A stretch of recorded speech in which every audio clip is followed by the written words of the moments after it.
Story 1. The shared calendar. The front door was open when I checked the calendar. That's what sits in my head now, more than the entry itself. I'd already seen the words "the door is unlocked" on the shared app, and thought maybe somebody fat-fingered a reminder or typed in the wrong field. Then I walked out of my room and the apartment was standing open to the hallway like it had been waiting for someone to come in. The chain wasn't just off. It was hanging against the wall, still moving a little. My name's Dara Pike. I was 21 and living off campus because the dorm waitlist was a joke and my scholarship money didn't stretch far enough for anywhere nice. The apartment was on the 3rd floor above a bakery and a vape shop, for students packed into something meant for two. Thin walls, bad windows, cheap white paint already yellowing near the stove. It always smelled like instant noodles, laundry soap, stale coffee, and whatever bass-heavy music the guys across the hall had decided we all needed to hear at 2 in the morning. My room was the smallest one, just enough for a twin bed, a desk, and one plastic drawer unit. One of my roommates, a girl who called herself Miri, was barely home and kept her door shut when she was. Her room always smelled like wet earth, even with the window cracked. Most of the time I was just trying to stay upright. Morning classes, closing shifts at a campus coffee stand, homework after midnight, then trying to sleep through hallway noise and people boiling ramen at weird hours. It wasn't a good living setup. It was just the one I could afford. That's why I kept explaining things away. If you need your situation to remain workable, your brain gets very creative about what qualifies as normal. The first thing that crossed the line was the kitchen table. I came back from work one afternoon and found my toothbrush, one striped sock, a spiral notebook, and the cheap silver ring I kept by my bed arranged in a perfect circle on the table. Not tossed there, placed. Equal spacing, all facing inward. My first reaction was annoyance, not fear. Some dumb roommate bonding joke, maybe. A weird art major thing. I actually stood there trying to decide if I was supposed to laugh when Miri came home later.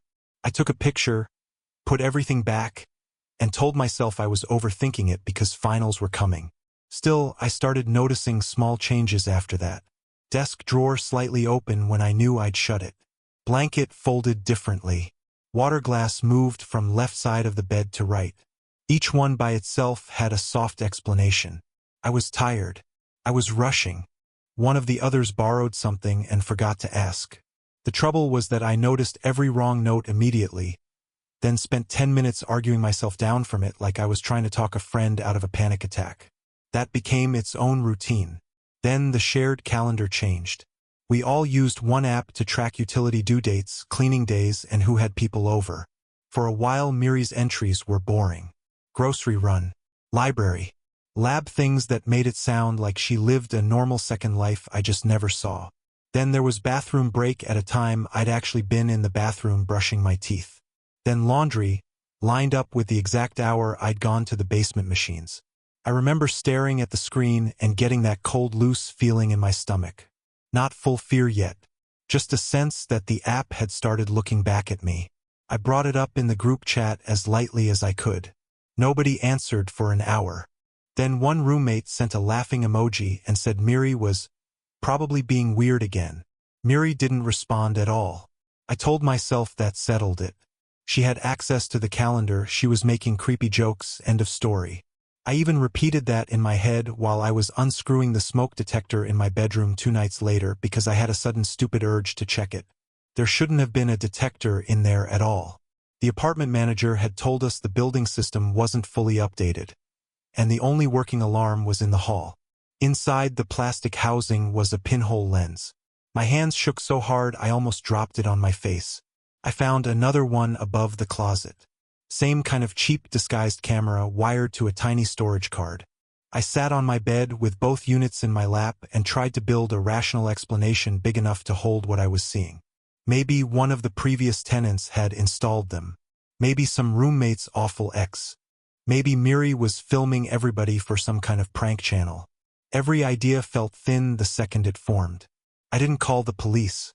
I hate that I didn't. But I was a student in a sketchy lease with half my stuff undocumented and a job that would have suffered if things got dramatic. Also, and this is the embarrassing truth, I didn't want to be wrong in public. I didn't want officers pulling out cheap cameras and telling me they were old, dead, unrelated, while my roommates watched from the hallway. So I took the cards, hid them in my backpack, and said nothing that night. The next afternoon, there was a handwritten note in my closed desk drawer. Not on top. Inside, under my class notes. Your mom cried after the call, it said. You shouldn't hang up first when she sounds like that. I had spoken to my mother in the laundry room that morning with the dryer running so loud I could barely hear her. Nobody had been there. I remember sitting on the floor with the drawer still open, pulse hammering in my throat so hard it made swallowing painful. I checked the room for more cameras, more holes, anything. Then I checked the shared calendar and saw a new entry that had been added 5 minutes earlier. Listening. I went straight to Miri's social media because I didn't know what else to do. Her profile picture had changed. It was a photo of me in the apartment kitchen holding a cereal bowl, except my face had been blurred into a soft oval like somebody had tried to erase me without removing the body. I looked at the rest of her pages.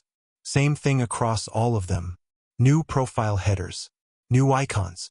Images of me on the fire escape, me asleep at the desk, me carrying groceries up the stairs, always from inside the apartment or just at its edges, always blurred at the face. At that point, I finally started calling people. First the other roommates, no answer. Then campus housing assistants, voicemail. Then campus security, non-emergency, hold music. While I was waiting, the shared calendar refreshed on its own. Watching you sleep. Then a minute later, bathroom break. Then, the door is unlocked. I went into the hall and saw the front door standing open. I shut it, locked it, set the chain, and dragged a chair under the knob even though it opened outward and that wouldn't have helped much.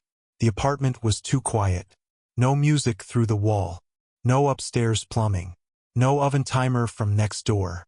Just the refrigerator motor and my own breathing. I checked the bedrooms. 2 empty. Miri's door closed. I called her name once and heard nothing. Then my phone buzzed with a new calendar alert. It's time. The front door lock clicked. Not from the inside. From the hallway side with a key. I was already in my room before I fully understood I'd moved. I slammed the door, twisted the tiny privacy lock, and backed up until my calves hit the bed. The key slid into the lock on my bedroom door. Slow metal scrape. Not trying to hide it. Letting me hear every second. I don't know why I didn't scream. I think my body put everything into motion instead. Window. Fire escape. Backpack. The key turned halfway, met the cheap lock's resistance, stopped. Then Miri's voice came through the wood, calm and almost bored. You left the calendar open. I couldn't get the sash window up at first because my hands kept slipping on the painted frame. My chest felt too tight to pull enough air. The key turned harder. The door shook once. I shoved the window again. It gave, and cold hallway air from outside hit my face. I threw my backpack onto the fire escape, climbed after it, and nearly missed the first metal rung because my legs weren't working right. Behind me, the bedroom door opened into the room with a soft scrape. I didn't look back.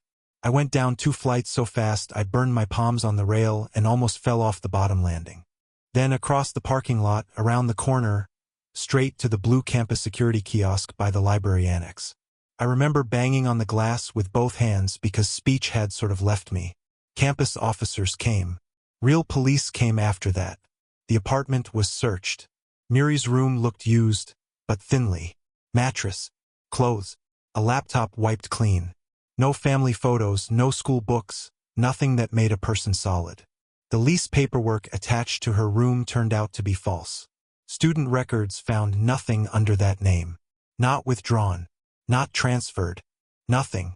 The university database didn't have a trace that anyone by that identity had ever enrolled. I finished the semester from a friend's couch and never went back for my furniture. Some of it got boxed by police and offered back later. I said keep it. I still have the hidden camera cards sealed in an evidence envelope the detective forgot to reclaim, though half the files on them are corrupted and the rest are just angles of me existing in that room without knowing I had an audience. What I can't answer is identity. Who was living there, if anyone in the ordinary sense was? A stalker using a fake student profile. Somebody placed by a scam landlord. Someone who'd been there before any of us and only needed one room to study the rest. I don't know. The apartment listing vanished 2 days after the incident, and the landlord claimed he used a third-party tenant service. Conveniently, they were impossible to reach. The practical damage was obvious. New phone number, new housing, new habit of checking vents and detectors in every room I sleep in. The harder thing to explain is what paranoia does when it gets proven correct. I used to think the worst feeling was suspecting someone was watching you. It's not. The worst feeling is learning you were right and still not knowing who it was that had your toothbrush, your voice on the phone, your sleep schedule, your mother's crying, all sorted into neat little entries on a calendar like classes on a syllabus. Even now, if somebody suggests a shared planning app, I get this fizzy weakness in my hands. And once in a while, usually late at night, I'll open my phone to set a reminder and find myself staring at an empty calendar grid, waiting for it to populate with a life I didn't agree to share. Story 2. The roommate who wasn't there. The spoon kept hitting teeth. That was the sound that made me stop in the doorway. Not conversation, not chewing, just ceramic tapping enamel over and over in a fast, steady rhythm that didn't fit with how slowly the rest of the body was moving. I had just come off a late shift, still wearing my badge clipped to my coat, and I remember thinking for one stupid second that my roommate must be zoning out with headphones in. Then I stepped closer and saw the spoon was empty every time it reached the mouth. My name's Leona Vale. I was 32 and had moved for a museum job, the kind of quiet career change people congratulate you on as if starting over automatically feels clean. I rented a room in a Victorian house on a tree-lined street because it seemed ideal. Low-key owner, one other tenant, peaceful neighborhood, easy commute. The house smelled like old wood, radiator heat, lemon polish, and something faintly sulfuric that came and went like a bad drain. Most of the mirrors were covered with thin white sheets when I moved in. The owner said it was to protect the silvering during some future restoration. I accepted that because the whole place had the air of a home always in the middle of being preserved. My roommate was a person named Rowan, soft-spoken, polite, supposedly working odd floral supply hours. We barely crossed paths at first. That suited me. I spend all day around people and like silence at home. The arrangement felt perfect because it asked so little from either of us. The first wrong thing wasn't dramatic. Every morning, the bathroom sink held dead flowers. Not bouquets. Stems, petals, bruised roses, lilies gone rubbery at the edges. Damp baby's breath tangled around the drain. I asked Rowan about it once in passing. They smiled and said the shop tossed unsold stock and they hated waste. It was odd, but charitable. I let it stay odd. That's the social pressure with shared housing. If you overreact to every eccentric habit, you become the difficult roommate, the transplant who can't adapt. Then one night coming home late, I found Rowan at the kitchen table with their back to me, a cereal bowl in front of them, spoon moving to their mouth again and again with that quick dry tap against the teeth. I said hello. No answer. I took a few steps closer and the smell hit me. Not milk. Cold iron and old flowers.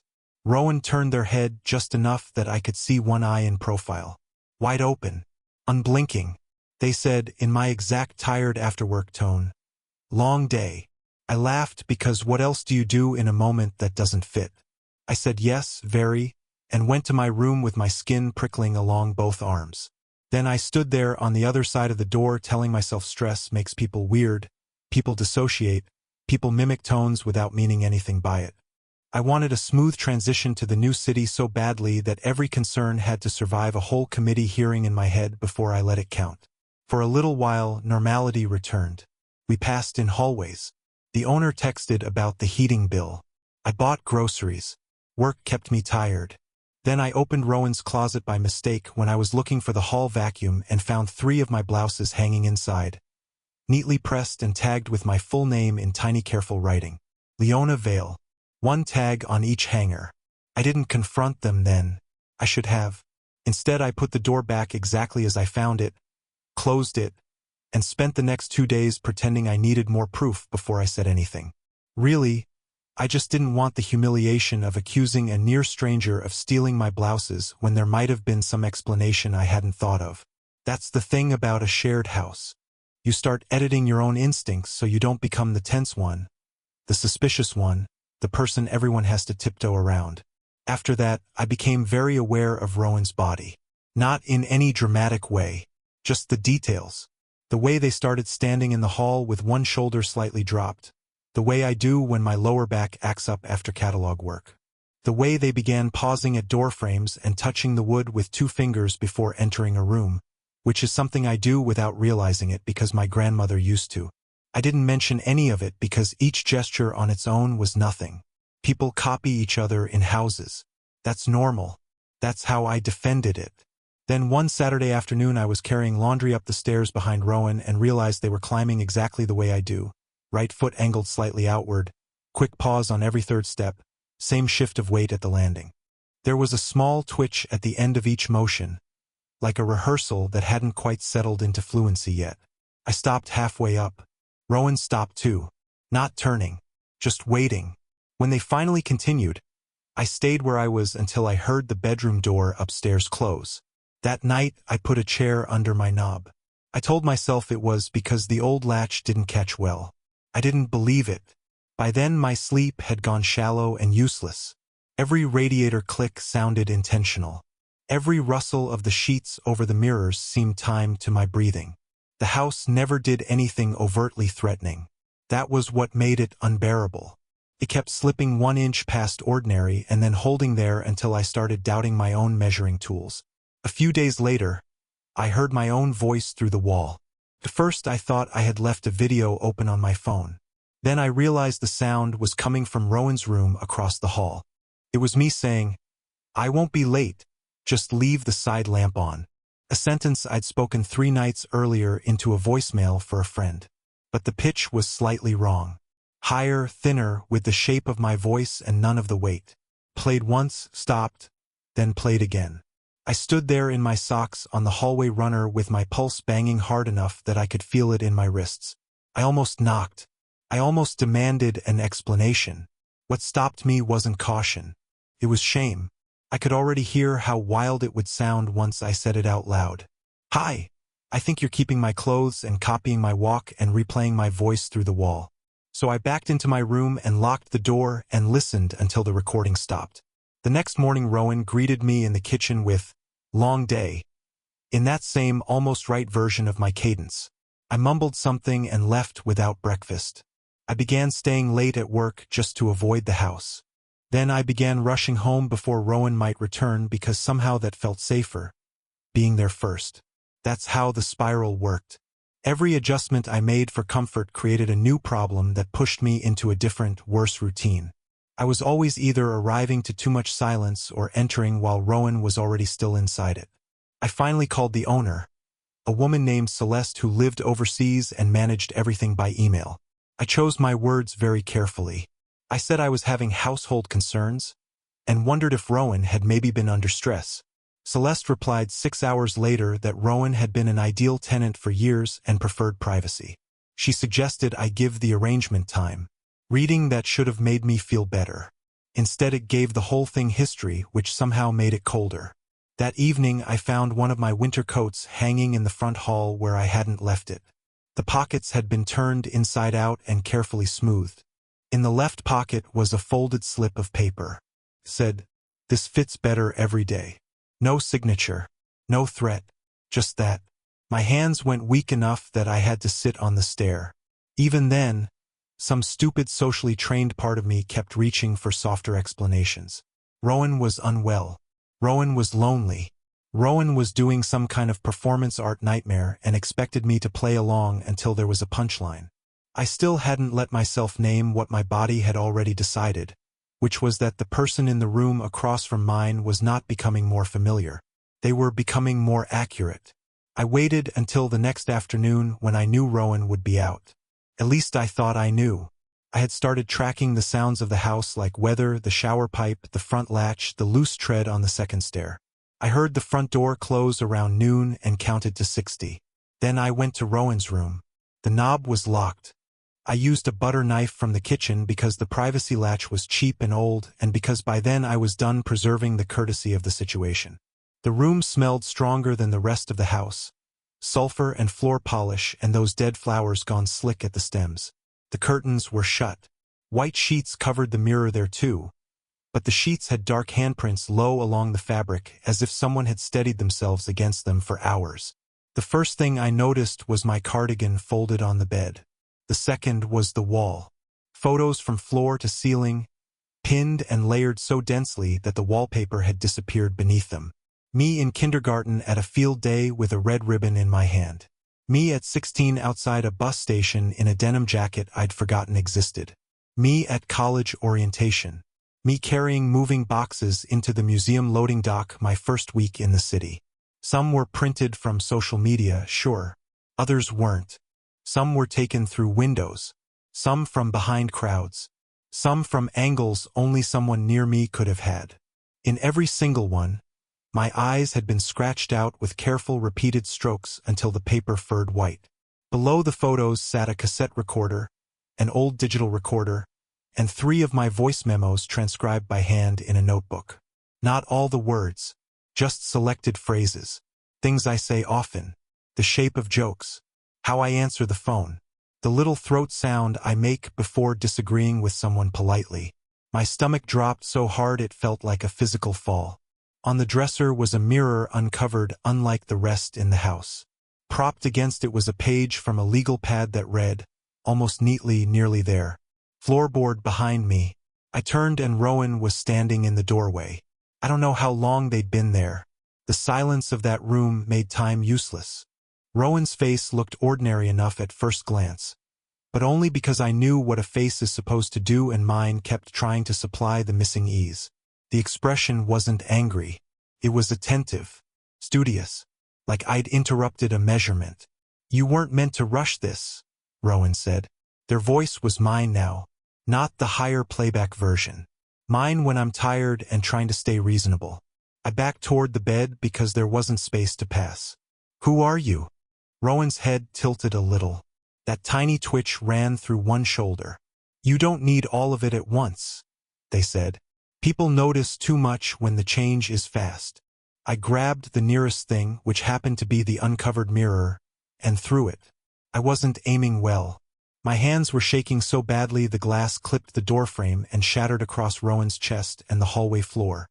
That was enough. Not damage exactly. More interruption. Rowan flinched like the sound hurt. I used the moment to shove forward with my shoulder and all my weight. They were lighter than I expected and also harder, as if the body wasn't braced the way a normal person's would be. We hit the hall wall together. I smelled dead flowers and something sour and mineral beneath it. Rowan's hand caught my sleeve with a grip that felt exploratory, not desperate. "Wait," they said in my voice. "I almost had your walk." That sentence is still what wakes me up. I slammed them again into the banister and they lost footing long enough for me to drag them toward the stairs. We half fell, half fought down to the front hall. There was nothing cinematic about it. No clean punches. Just slipping hands, furniture corners, my shin cracking the umbrella stand. Rowan's fingers hooking into my hair, both of us breathing too hard. They never yelled. They kept trying to say small practical things in my own tone. "Not the neighbors. You're making it ugly. Please don't bend the left wrist. You do that when you're nervous." That last one gave me enough disgust to overpower fear for maybe 3 seconds. I got the front door open, shoved with both arms, and forced Rowan out onto the porch. They caught the frame once, stared back at me with that too careful attention, then let go and stepped onto the walk. I locked the door and braced it, though the lock was a joke and we both knew it. Through the frosted glass, I saw only a still shape for a while. Then nothing. Police came after that. I actually called them this time. I did not tell them everything because some parts sounded impossible even with the bruises on my arms and the wall of photos upstairs. I said stalking, identity fixation, break-in. The officers searched. Rowan's room was stripped almost bare by the time they went in. The photos were gone. So were the clothes. So were the notebooks. The only things left were wilted petals in the sink and a dent in the hall wall where the mirror had hit. I moved out the next morning before sunrise. I didn't wait for the owner to reply. I didn't finish the month. I packed what mattered, left the rest, and took a short-term rental across town with no mirrors bigger than a hand towel, and no covered furniture and no second tenant. Celeste wrote 3 days later asking why I damaged a hallway table. She claimed Rowan had departed unexpectedly and left no forwarding information. The calls started a week after that. Every night, right around 3 in the morning, my phone rings once from the landline number assigned to the old house. If I answer, nobody speaks. I can hear radiator hiss sometimes. Once I heard a spoon touch teeth in a fast, dry rhythm and then stop. I changed my number and the calls kept finding the new one. Not every night now, but often enough that sleep never fully resets. I don't know whether Rowan was still in that house after I forced them out or whether the house was only a study room and they moved on when the fit failed. That's the part that stretches wider the longer I think about it. If the point was replacement, not possession, not violence, just a slow practical becoming, then failing with me only means the process continued elsewhere with someone easier to learn. Someone more polite. Someone who didn't finally go into the locked room. I still catch myself listening to my own routines, counting how many things about a person are visible if you live across a hall from them. The limp after a long day. The words they use when the water runs cold. Which coat means they're sad and which means they're in a hurry. That's all a self is, in one awful sense. Repetition with details. And if a quiet house gives you enough time, maybe that's enough for something patient to start wearing you from the outside in. I took the job in that city because I wanted a clean new version of my life. That's what people call it after a move, as if geography rinses anything off. What I got instead was the understanding that familiarity can be manufactured. Not perfectly, not all at once, but close enough to make you hesitate at the doorway and wonder if you're being unkind. Even now, years later, when I come home tired and set my keys in the bowl by the door, I sometimes stop and look at how I've done it. Angle of the wrist. Order of the movements. Little habits so forgettable I never imagined they could be collected. Then the phone rings around 3 and I let it ring because I already know how the silence on the other end will sound. It sounds exactly like a house waiting to see whether I still answer to myself. Story 3. The low-rent trap. I woke up because something light kept touching my cheek. Not pain at first. Just the soft drag of hair moving where it shouldn't. I remember opening my eyes to the dark shape of my bedroom door standing wide open and thinking, weird. I know I shut that. Then I lifted my head an inch and saw Mara sitting at the end of my bed with a pair of heavy silver scissors in her hand, calmly cutting through a lock of my hair and laying it in her lap like she meant to save every piece. My name's Quill Hensley. I was 23, broke enough to make stupid decisions sound practical, and the basement apartment on Norwood Avenue looked like an answer when I needed one fast. Mara wasn't a close friend exactly. More like an old acquaintance from high school who'd drifted in and out of group settings. When she heard I was hunting for cheap housing, she offered me a room for a rent number so low I felt embarrassed even asking her to repeat it. I should have known nobody generous enough to undercharge that much also insists on cash only and gets vague about the lease. But necessity makes you call red flags quirks. The apartment was half underground beneath a duplex. Concrete walls painted cream badly enough that damp spots showed through like bruises. No windows. Just one ceiling vent in my room and the front door at the end of a narrow hall. It always smelled like mildew, wet dirt, and something metallic underneath, like rust on a penny pressed into your tongue. Upstairs neighbors walked heavy and weirdly slow, each footfall a deliberate thud right over my bed. Mara kept the only front door key in her coat pocket because, as she put it, she was better at not losing important things. At first I told myself she was controlling because she'd lived alone too long. That was the story I used when my shampoo moved from the shower caddy to under the sink. When my work shoes switched sides by the door. When shirts in my drawer came back folded in a way I never fold them. I work evenings at a pet supply store, and every time I came home there'd be some small change that suggested someone had stood in my room and considered the arrangement of my life. When I mentioned it once, Mara laughed and said she just liked shared spaces to look intentional. She said it like a professional standard, and I took the cue. I work in inventory. I know the language of systems. I told myself I could live with an over-organizer. Then she started asking questions she shouldn't have been able to ask. Not broad ones. Intimate ones. She'd be making tea and say, "Did your father ever answer the letter you kept tucked into that blue journal?" Or she'd pass me in the hall and ask, Are you still having those dreams about the lake house? The one with the yellow dock? I never answered those things directly. I'd just stop and look at her and she'd smile like she'd caught me forgetting to say good morning. Those details weren't on social media. They weren't the kind of facts a mutual friend passes along.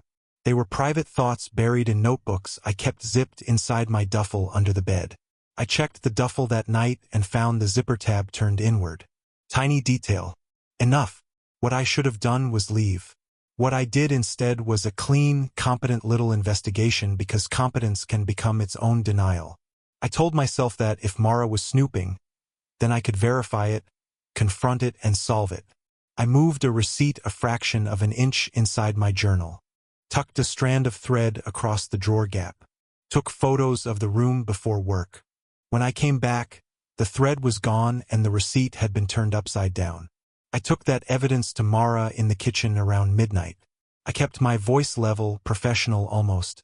I said I needed privacy respected and I wasn't comfortable with anyone entering my room without permission. She was slicing an apple at the counter with a paring knife, not looking at me. The basement light made everything look damp.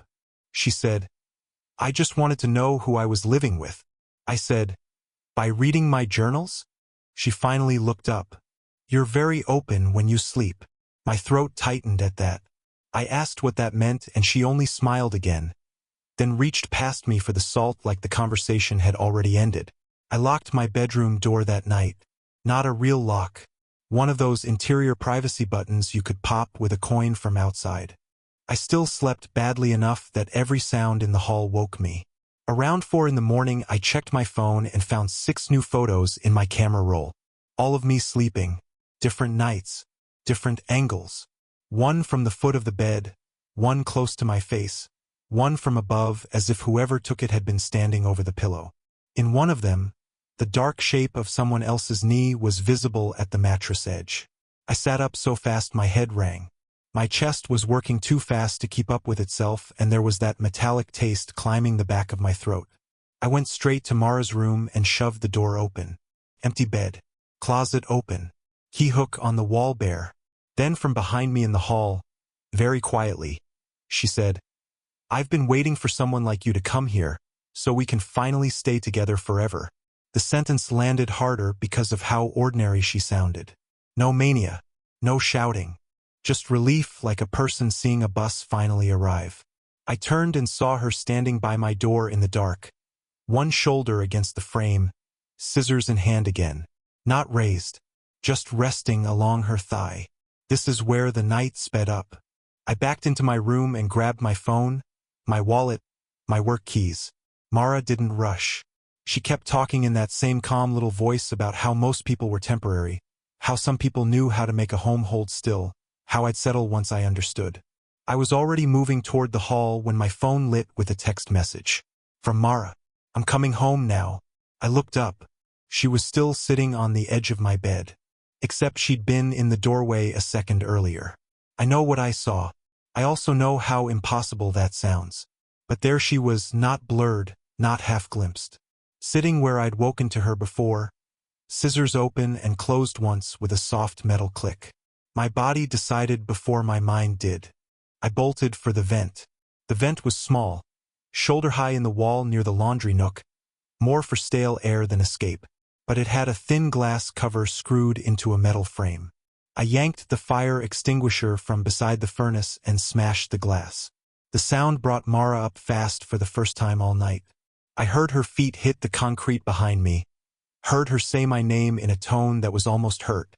I punched through the broken edges, tore my forearm open, and clawed at the screen beyond it until it bent outward enough to give.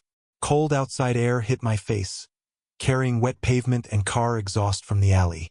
I shoved my head and one shoulder through. The opening cut into my ribs and stuck halfway at my hips. For a second I thought that was how it ended, trapped in a wall with Mara at my ankles. Her hand closed on my calf. It wasn't a crushing grip. That was worse somehow. Just a steady hold like she thought she had time. I kicked backward hard enough to connect with bone. She made a short sound, more surprise than pain, and I forced the rest of myself through the vent and dropped into the alley scrape first. I landed bad. Rolled, Came up on one knee with my whole chest fluttering like I'd run 6 flights. Behind me, Mara was already at the vent opening, not climbing through, just watching from the dim rectangle with half her face visible and the scissors hanging loose in one hand. "You'll come back," she said. "Your things are still here." I ran to the 24-hour convenience store on the corner without shoes, hair hacked unevenly around my face, forearm bleeding down to my wrist. The clerk thought I'd been attacked by a boyfriend until I managed enough breath to say roommate and basement and please call the police. They went back with me. Mara was gone by then. So was the key. My journals had been moved to the kitchen table and stacked neatly by height. On top sat the clipped locks of my hair tied with a rubber band. Officers treated it as stalking, unlawful entry, harassment, maybe a mental health event. They asked if Mara had a history. I realized I didn't know. I had accepted a room from someone I barely knew because the rent was low and I needed the number to be real. I never went back alone. A friend helped me get the rest of my clothes the next day, though I left most of the furniture and the journals. I didn't want them after that. The landlord claimed he hadn't realized Mara had sublet part of the basement. Another useful half-truth from someone who collected cash and stayed distant. People always want the moral to be simple, and maybe it is. Don't trade safety for cheap rent. Don't move into places without paperwork. Don't ignore the feeling that someone's been in your room. Fine. All true. But the thing that stays with me isn't the basement or even waking up with scissors near my face. It's how quickly violation becomes routine if it arrives in small practical forms. A moved toothbrush, a refolded shirt, a question that goes half an inch too deep. By the time the obvious horror showed itself, she'd already been inside the private shape of my days for weeks. I still sleep with my bedroom door blocked, even in apartments with deadbolts and street-facing windows and roommates who are kind and boring in all the correct ways. And I cut my own hair now because the feel of anyone standing behind me with metal in their hand makes my legs go weak. What I never let myself think about for long is the near miss of it. If I hadn't woken when she was taking those careful little pieces from the back of my head, if I had slept another 10 minutes, another hour, what exactly was she trying to finish? Every time I picture the banded lock of hair left on the kitchen table, I end up seeing her expression at the vent instead. Not rage, not panic, just quiet confidence that if a person leaves enough of themselves behind in a room, the room can help bring them back. The hardest part after something like that is how ordinary your reasons were for saying yes. I wasn't reckless. I wasn't thrill-seeking. I needed somewhere cheap and dry, and I believed an old acquaintance when she said she'd help. That's all. Which means the trap wasn't built out of anything dramatic. It was built out of timing, politeness, and the way desperation lowers the price of your own instincts. Even now, when apartment listings look too generous, I don't feel relieved. I feel the back of my neck tighten. And if I ever wake in the middle of the night and find my bedroom door open when I know I shut it, I don't lie there wondering anymore. I turn on every light I can reach and leave the room before I fully understand why. Story 4. The divorce swap. By the time I understood the dinner party wasn't a dinner party, it was already too late to call it a misunderstanding. I came down from the master suite just after midnight because I heard voices in the living room and smelled food. Something rich and roasted. Impossible because I hadn't cooked and my roommate claimed they mostly lived on protein shakes and takeout salads. The house was dark except for candles on the coffee table. There were 6 people sitting in a circle, all whispering in a language I didn't know, and every one of them was wearing the same charcoal sweater I had on, the same black slacks, the same wedding ring I hadn't yet taken off after the divorce. Mine had been on my hand when I went upstairs. Then someone hit the wall switch. The lights came on. All 6 of them were looking at me. My name's Alden Frost. I was 46, freshly separated, living in a house far too large for one person because the market was bad and the divorce had been uglier on paper than in anyone's raised voice. The place sat at the end of a suburban cul-de-sac where the yards were big and the houses were set back too far from the road. My ex wanted out, I wanted to keep one thing from the old life intact, and taking on a roommate seemed like a practical way to split costs until I could figure out what came next. That's how Nolan entered the picture. Quiet professional, stable income, great references, preferred privacy, no smoking, no pets. Exactly the kind of arrangement a man tells himself will make an empty place feel less accusatory. The house itself was all wrong for starting over. Too many rooms. Too much echo. A kitchen built for a family that no longer existed. Massive windows that rattled when the wind came across the backyard. Everything smelled faintly of expensive cleaning agents because Nolan wiped surfaces constantly. The cold, clinical kind that never lets a room settle into comfort. The strangest thing, even before the real trouble, was the paintings. The previous owners had left a few portraits and landscapes in frames too nice to toss immediately. Every few days I'd pass one and think the features looked a little more familiar, as if the anonymous figures were gradually borrowing my jawline, my posture, the heavy look around the eyes I started carrying after the divorce. The first wrong note was Nolan sitting in the dark. Not once. Repeatedly. I'd come home from work, set my briefcase down, and find him in the den with no lamp on, just watching the blank wall opposite the couch. The first time I asked if he was all right, he said he was meditating. The second time he said sleep had been bad lately. By the third or fourth, I stopped asking because adults are allowed private misery and because I'd been through enough of my own to know how invasive concern can feel. That's what my experience told me. Give space. Don't dramatize coping habits. I applied an old survival framework to something that wasn't asking for compassion at all. Then the relatives started appearing. Nolan mentioned a cousin in town needing a place for a couple nights. Then a sister between apartments. Then an uncle dealing with medical appointments. Every explanation was thin, but none thin enough individually to justify a scene.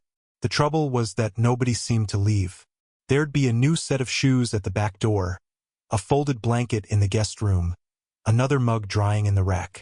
They were quiet people. Too quiet. I almost never heard them speak unless Nolan was nearby.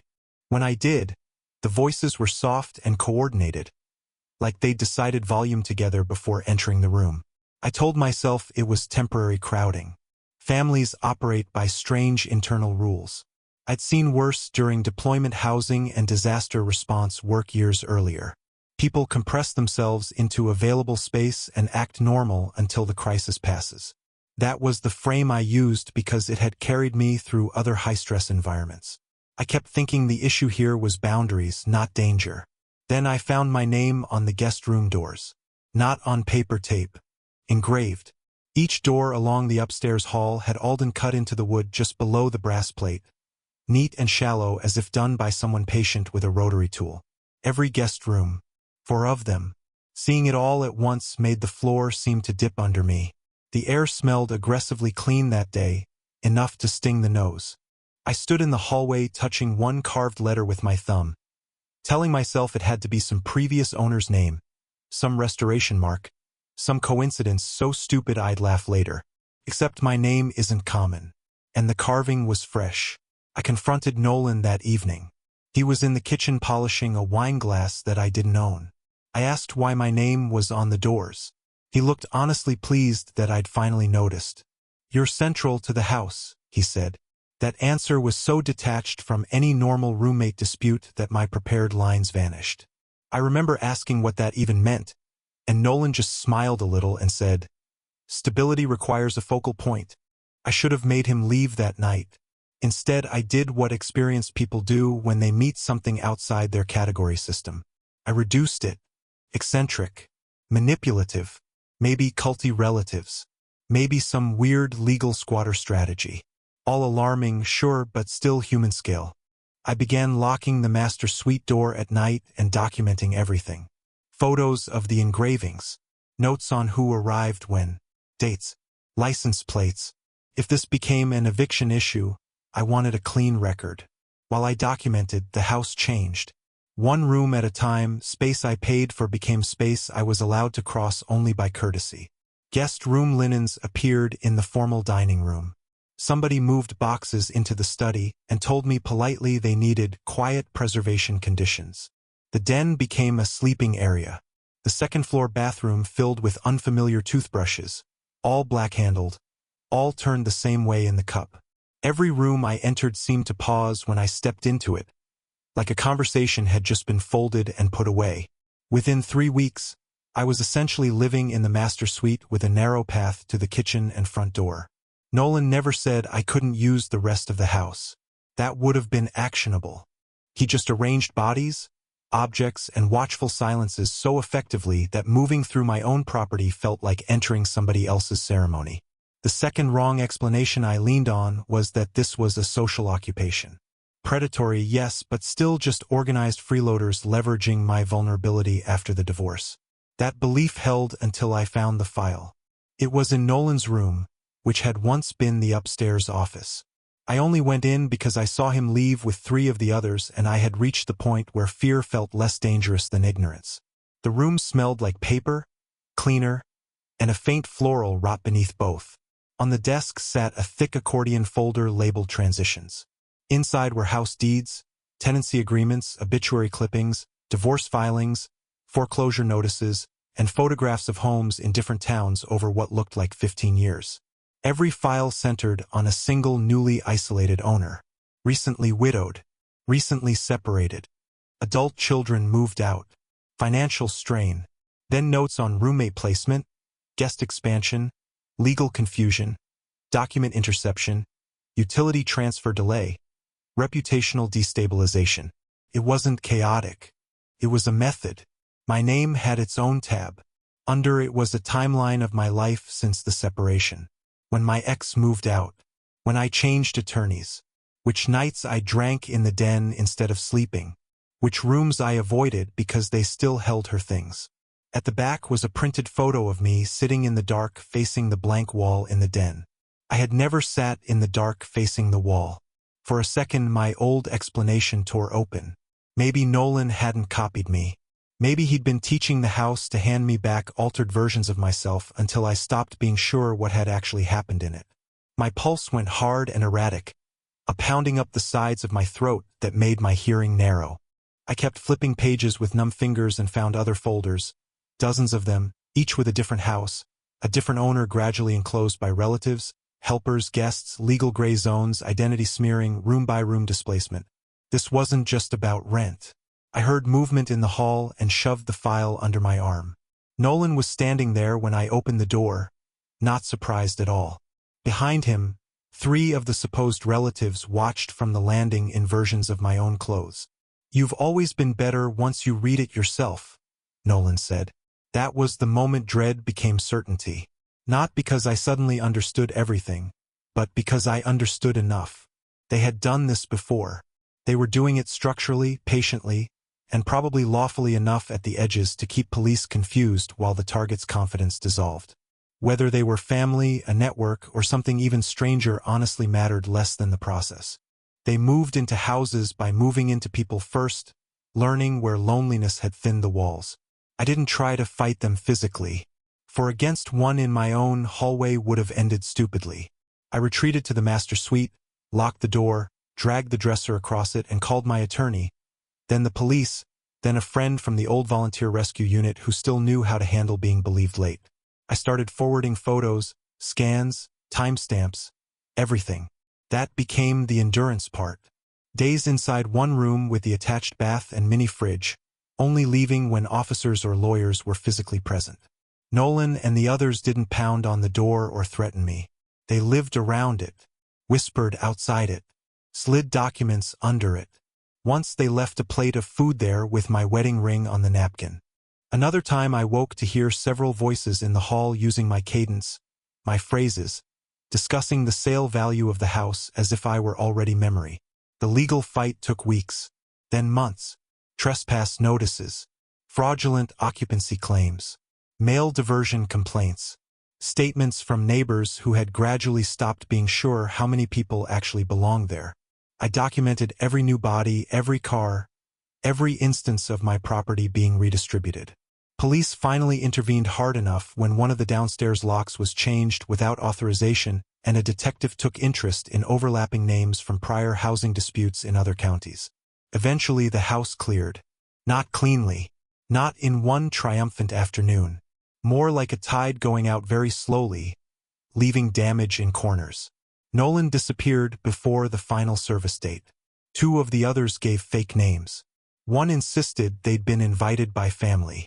The folder vanished from evidence at some point between chain of custody transfers, which still bothers me more than it should. Legally, I won. The deed stayed mine. The house was restored to me in the formal sense. But victory is a strange word for walking through rooms that now seem staged around your absence. I lasted one night there alone after everything ended. The wind hit the windows, one of the upstairs floorboards settled, and I had this immediate full-body understanding that the building had been taught against me. Not haunted, trained. I listed it for sale the next week. What keeps me awake is scope. If the folder was real, and I know it was because I held it, then my house was one entry in a system much older and wider than my own bad timing. How many recently divorced men? How many widows?